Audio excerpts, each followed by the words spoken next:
Hello mga ga, ito na po yung ating mabintang-mabinta na cheese stick, lalo na sa mga bata. Makintab yung ibabaw at perfect na cheesy yung lasa. Madali lang gawin na pwede talaga nating pagkakitaan at malaki yung ating tutubuin. Kaya wag na nating patagalin ito, simula na po natin.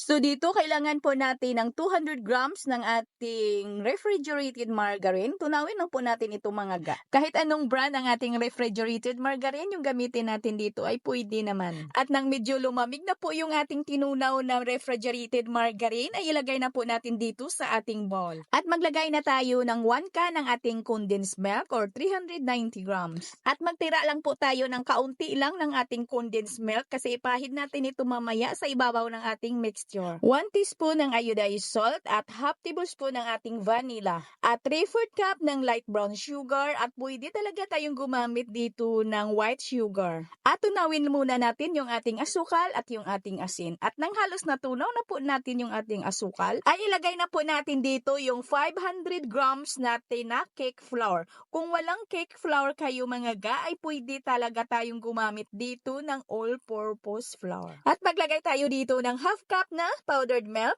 Yung gamit ko na powdered milk ay yung Milk Boy. Mga ga, maglagay pala tayo dito ng 1 teaspoon ng ating baking powder. Hindi ko na-on yung ating camera sa paglagay ko dito ng ating baking powder. 1 teaspoon lang pong ilagay natin dito. At i-mix lang po talaga natin ito mga ga hanggang sa mag-will combine po yung ating mga ingredients.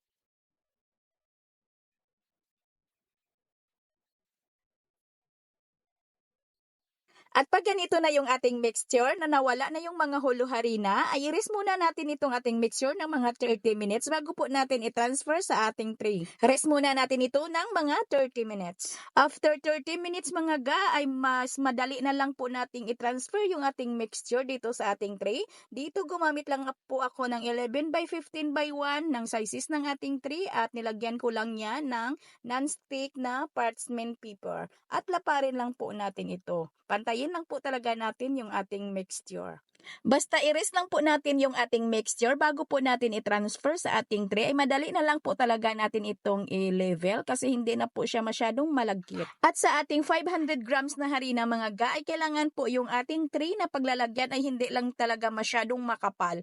Medyo manipis lang. Gagamit na po kayo ng 11 by 15 by 1 tulad nito. At para makintab yung ibabaw ng ating cheese stick, ay banyahan po natin ito ng condensed milk. Ito po yung natira natin kanina na condensed milk. Yung tinira po natin na kaunti.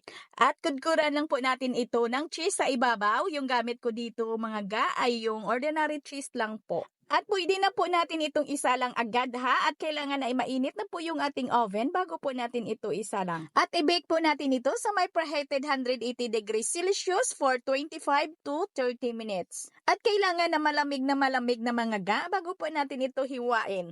At sa pangbalot po natin dito, ay gagamit lang po tayo dito ng colored plastic cellophane at hiwain ko lang po ito ng mga pahaba.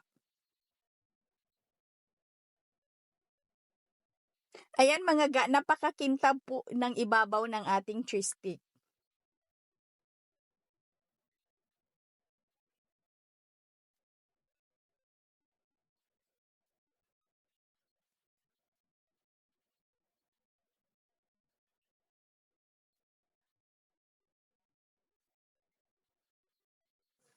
At slice ko lang po ito mga ga sa 4 by 16. Bali nakaslice po tayo dito ng 64 pieces. At yung bintahan po natin dito ay 5 pesos po yung isang piraso.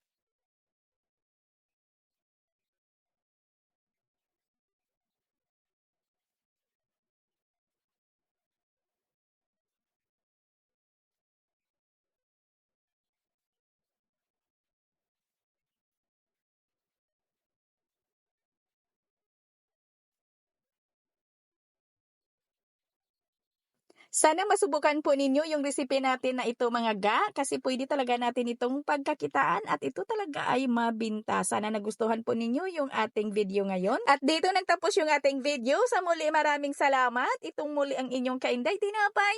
Bye-bye!